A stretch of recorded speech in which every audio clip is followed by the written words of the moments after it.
Test 1. You will hear a number of different recordings, and you will have to answer questions on what you hear. There will be time for you to read the instructions and questions, and you will have a chance to check your work. All the recordings will be played once only. The test is in 4 sections. At the end of the test, you will be given 10 minutes to transfer your answers to an answer sheet. Now turn to Section 1. Section 1.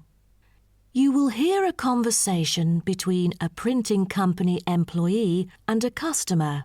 First, you have some time to look at questions 1 to 5.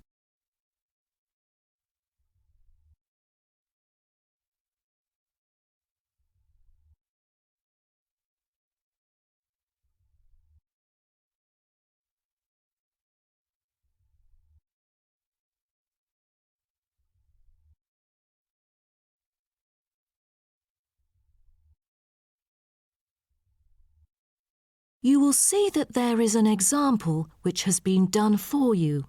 On this occasion only, the conversation relating to this will be played first. Good afternoon. Welcome to Matrix Printing. I'm John Smith. How can I help you? Good afternoon. I'm here to reprint a brochure for our hotel. There are some pages that need revising. The customer says the brochure sample needs revising. So, brochure has been written in the space. Now we shall begin. You should answer the questions as you listen, because you will not hear the recording a second time. Listen carefully and answer questions 1 to 5. Good afternoon. Welcome to Matrix Printing. I'm John Smith. How can I help you? Good afternoon. I'm here to reprint a brochure for our hotel. There are some pages that need revising. Sure. How may I address you?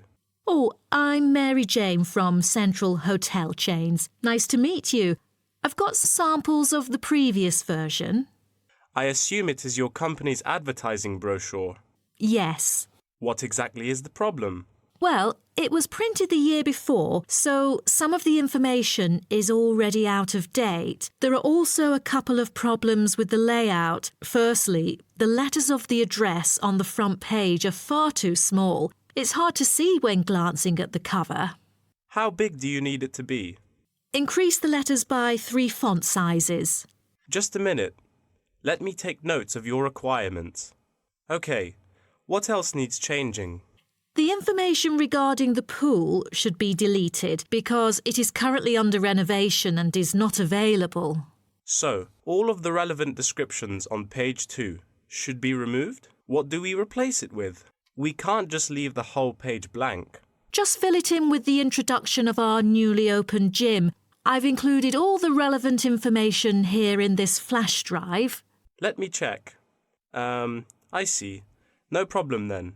What is also bothering us is that the description under the top photos on page 4 is incorrect. The word lounge needs to be replaced with reception. Fully noted. Is that all? No, there is more. Turn to page 5. We feel that showing merely the picture of our exterior and interior decoration does not fully represent the appeal of our hotel. On second thought, we've decided to use a picture with the view of the hotel. Do you have the original copy of the picture? Yes, it is also enclosed in the flash drive.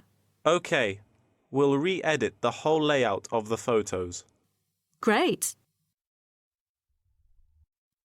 Before you hear the rest of the conversation, you have some time to look at questions 6 to 10.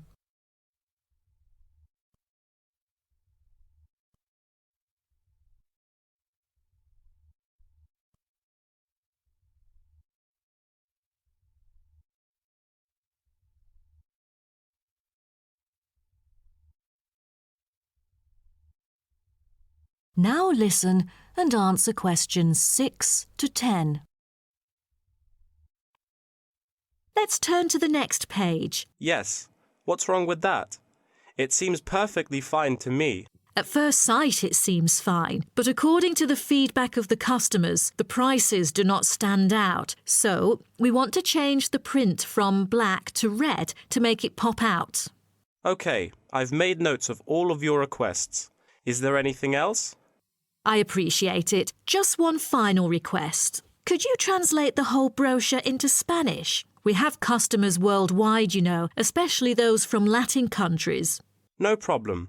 What about other languages, like Japanese, Chinese, or German? These are our most popular target languages.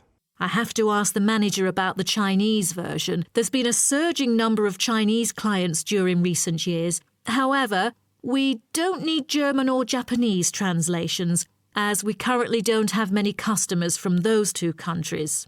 Sure. Just keep me updated. So, roughly, when could we get the revised print? We need it before the end of July. It's late June now. Roughly, it'll take 3 weeks to re-edit. So it will definitely be ready before the deadline. Great. To where shall we send the samples? The address is number 9 Green Drive, Clifton, NY 21300. How do you spell Clifton? CLIFFTON, Clifton. And the telephone number? It's 9030366602.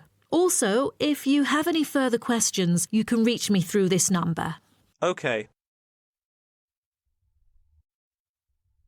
That is the end of section 1.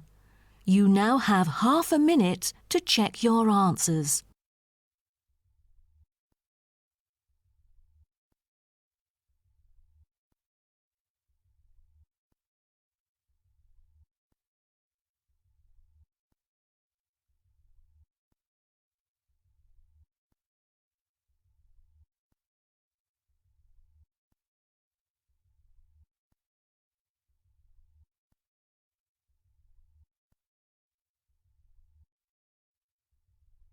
Now turn to section 2.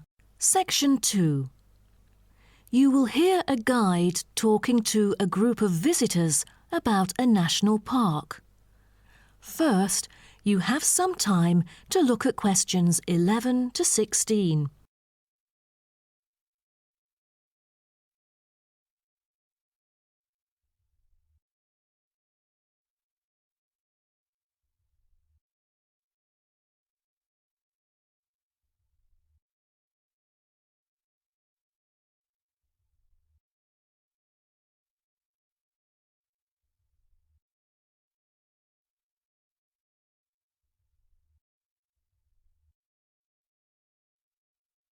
Now listen carefully and answer questions 11 to 16.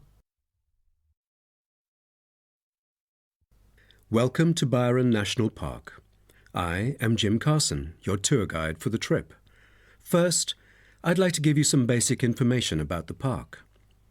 Covering 7,000 acres of land and spanning across 3 states, Byron National Park was established to protect the area's most spectacular scenic values.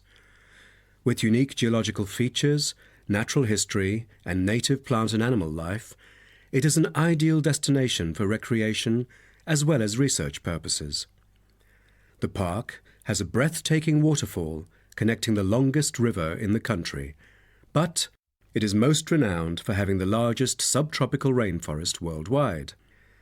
There are many layers of tall, medium, and low vegetation growing with seasonal variations in the park. It is a place where the air seems green. Ardent hikers can find an awesome array of options here. Apart from the dense green rainforest, tourists can also hike along the mountain trail. Despite the stunning view, taking photos is not advised on the way up, I'm afraid, as one might get distracted and the narrow trail by the sheer cliff is quite dangerous. When you reach the top of the mountain, there is nothing better than having a picnic under the trees with your family. Accompanied mostly by wildlife, walkers as well as cyclists may find the bush track a good choice for having a tranquil time to themselves. As your tour guide, I suggest that only expert hikers take the creek circuit, because its beautiful and inspiring scenery through the subtropical jungle is paralleled by its physical challenges. A list of transport is available within the park. Bicycles are a popular choice, as it is the most flexible way to get around. Electric trams are temporarily closed for maintenance. Boat trips down the river are an ideal way to spend a tranquil afternoon. Rest assured that transport within the park is covered in the bill. Extreme sports is another highlight of the park. There are, for adventurous grown-ups, especially those who are comfortable with having a racing heart, scary as it may sound, it is actually safe to participate in extreme sports under strict instructions and close supervision. Abseiling is available regardless of the weather. It is a fun way to overcome fear of heights, gain new skills, and get an adrenaline rush. Bungee jumping and paragliding are also available, except for during the summer. At this point, you might worry about meals here. Well, even though there is only one restaurant in the park at the moment, the variety of dishes is astonishing. There are 2 meals included in the price. Just get your meal ticket at the reception before dining. Also, there is no need to make reservations or worry about availability, since there are plenty of tables. Before you hear the rest of the talk, you have some time to look at questions 17 to 20.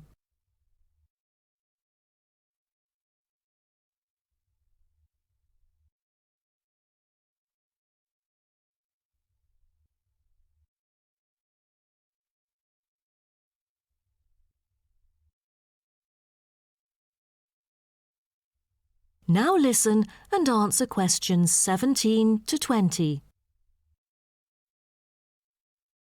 During your stay here, you might want to know what there is to do. Let's turn to the plan so I can familiarize you with the layout of the park.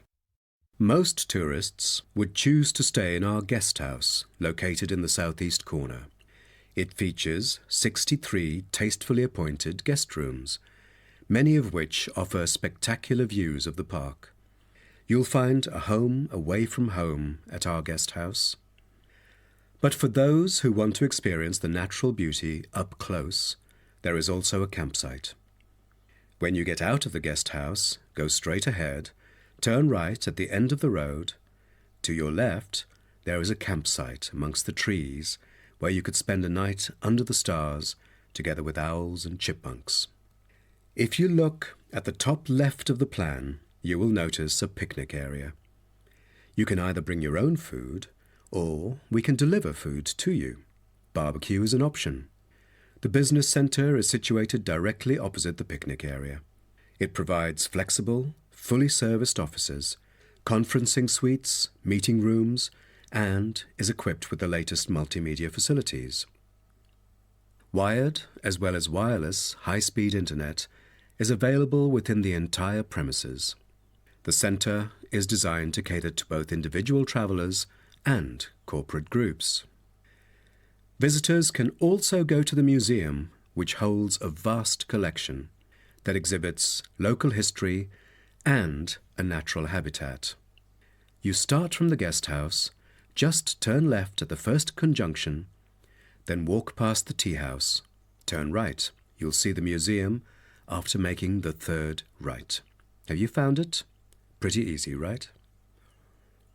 To spend a delightful afternoon with a book and a fresh cup of coffee, you can go to the only cafe in the park. From the guest house, you go straight, then take the second right, and you'll see the cafe right in front of you. You might want to check out our all-season tennis court, which offers instruction for all ages and skill levels. It is located right opposite the cafe.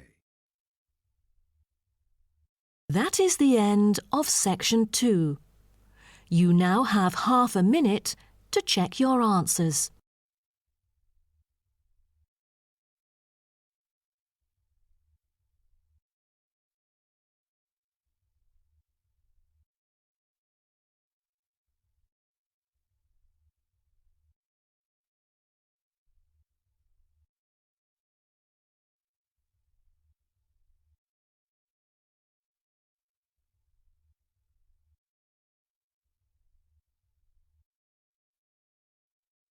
Now turn to Section 3. Section 3. You will hear two students called Helen and Paul talking to their tutor about a nursing course. First, you have some time to look at questions 21 to 24.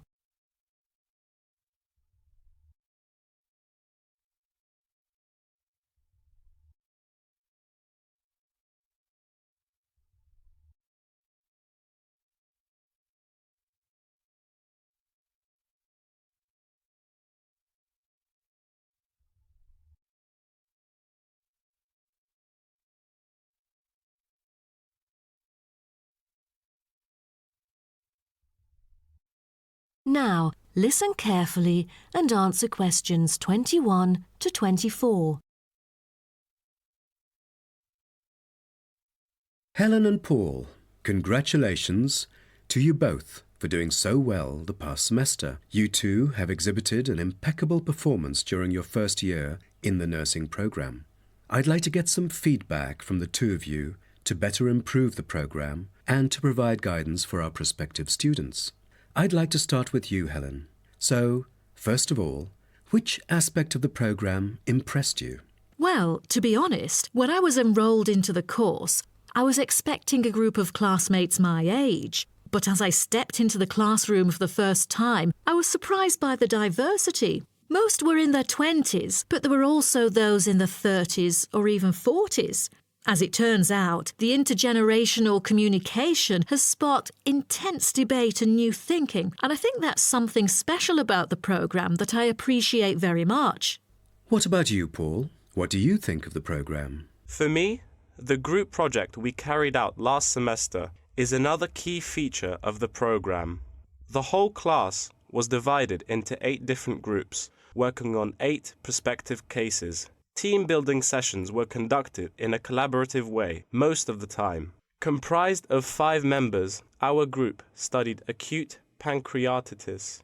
During the process, we broke the task into different parts and assigned them to each member.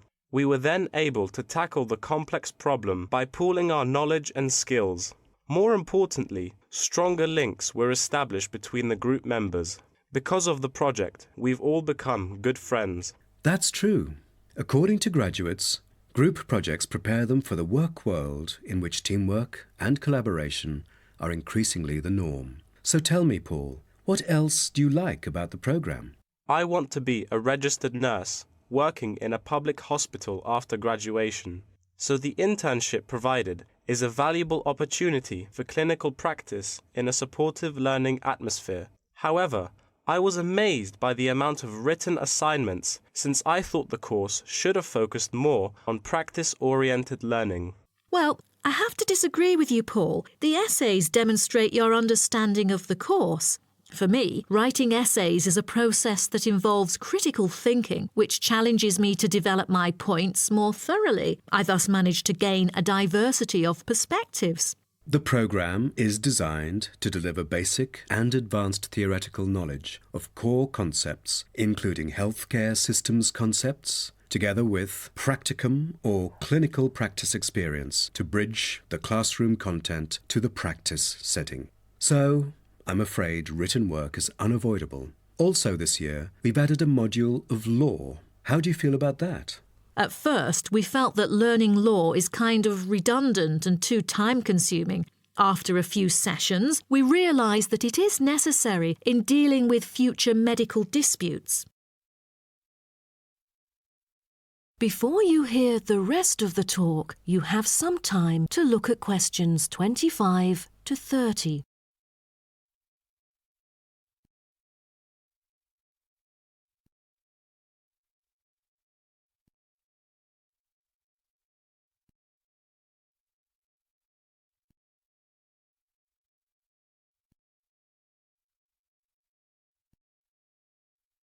Now, listen and answer questions 25 to 30. Do you have any suggestions for prospective students? What bothers me most is handing in essays on time. I almost missed the deadline once because there were 3 essays due within the same week, so rationalizing your time is critical. Well, that's true. The lectures deliver so much useful information. I have poor memory, so I kept making notes and revisiting them on a regular basis. To my surprise, at the end of the semester, I have learnt the key concepts by heart. How was the research? I heard that it was quite challenging. How did you manage to overcome the difficulties? That's true. The majority of us had no clue how to carry out the research at first. Fortunately, when I was digging up reference materials at the library, I sought help from the librarian. She taught me about finding the appropriate resources and choosing the proper research methods. Have you checked out the online forum? Yes, it has become a habit for me to visit the forum regularly. In a sense, it extends classroom learning. It is where the students post academic problems that they come across and get support from the faculty members. Some of my classmates didn't do so well during the placement tests. I feel that background reading is necessary. Lastly, do you have anything to say to the freshmen? I was really ambitious at first, trying to get straight A's on my transcript. I made tons of notes and worked hard even on the optional assignments to get extra credit. I stressed myself out before having an emotional breakdown.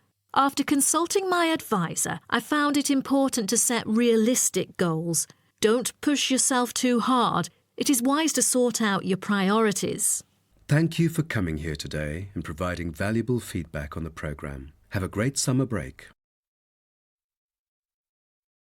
That is the end of section 3. You now have half a minute to check your answers.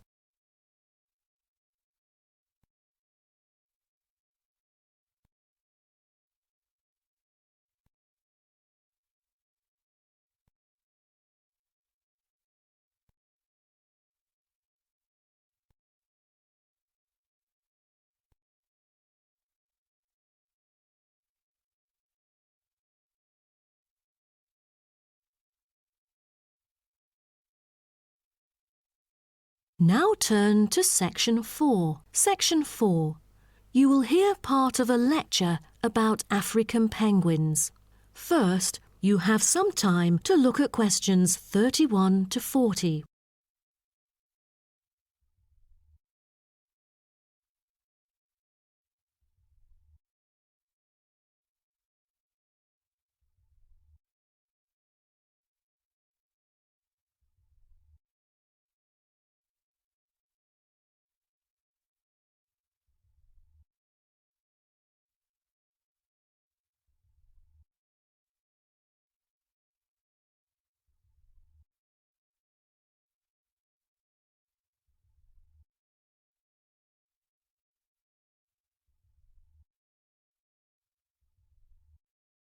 Now, listen carefully and answer questions 31 to 40.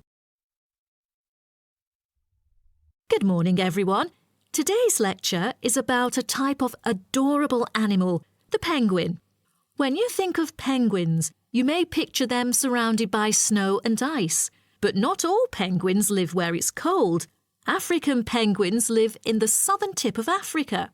They are usually found within 40 kilometres of the shore and on a number of its surrounding islands. African penguins are also known as jackass penguins because they make donkey-like braying sounds to communicate. African penguins can keep their body temperature at a stable level, but their land habitat can get quite warm, so there are a number of ways for them to stay cool. They limit their daylight movements on breeding sites on land to early mornings and early evenings to avoid too much sun. The pink glands above their eyes can help them cope with the temperate climates. Like other penguins, African penguins spend most of the day feeding in the ocean, which also helps keep them cool. Being a type of small to medium-sized penguin species, African penguins average about 60 centimetres tall and weigh up to 3.6 kilograms. They have a black stripe and a pattern of unique black spots on their chest. Males are larger than females and have larger beaks. Even though they are categorised as birds, African penguins aren't able to fly because of their heavy bones. Their wings are more like flippers that make them particularly suited for life in the water. When they're on land, their flippers and their tails help them keep their balance and walk upright.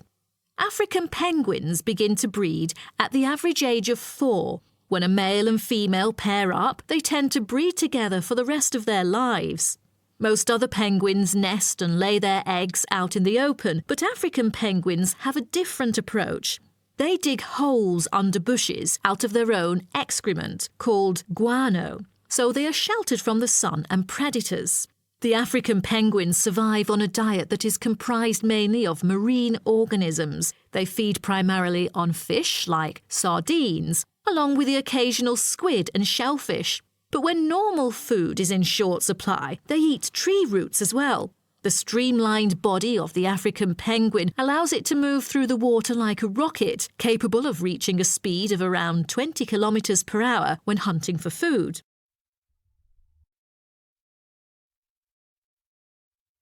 The African penguin's smaller size means that it has many predators both in the water and also on dry land. Their natural predators at sea include seals and sharks. The biggest threat to them on land is not just towards the adult penguins. The penguin chicks are sometimes taken by seagulls into the air and dropped from above. The seagulls could thus feed on them. At risk from predators, young penguins are protected for about 40 days after hatching by both parents. They will leave the colony when they are between 3 to 5 months old and will return a few years later. The entire surface of their body is densely covered with feathers, which fall off during the winter. This process is called molting and takes about 3 weeks to complete. During that time, they are unable to forage. Therefore, prior to this, African penguins spend about 5 weeks laying down fat deposits. They generally live between 10 to 15 years. However, many do not reach their full lifespan. Their population has drastically declined. Approximately 120,000 African penguins remain in the wild, and their population has decreased by 90% in the past 60 years.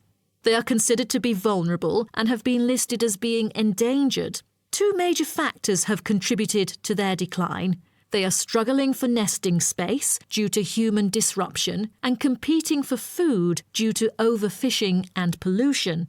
With the limited number of breeding pairs, survivorship becomes difficult for African penguins. This makes them especially vulnerable as environmental conditions change or an outbreak of a disease occurs. For instance, avian malaria has caused 27% of the captive breeding penguins' deaths annually. The more genetic diversity there is within a species, the higher the likelihood that at least some of the individuals will adapt and survive. That is the end of section 4. You now have half a minute to check your answers.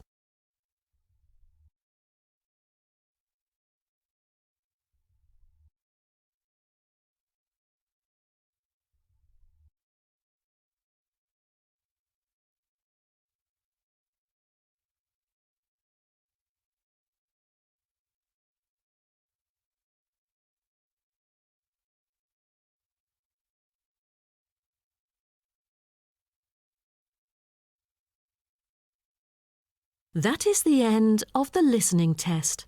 In the IELTS test, you will now have 10 minutes to transfer your answers to an answer sheet.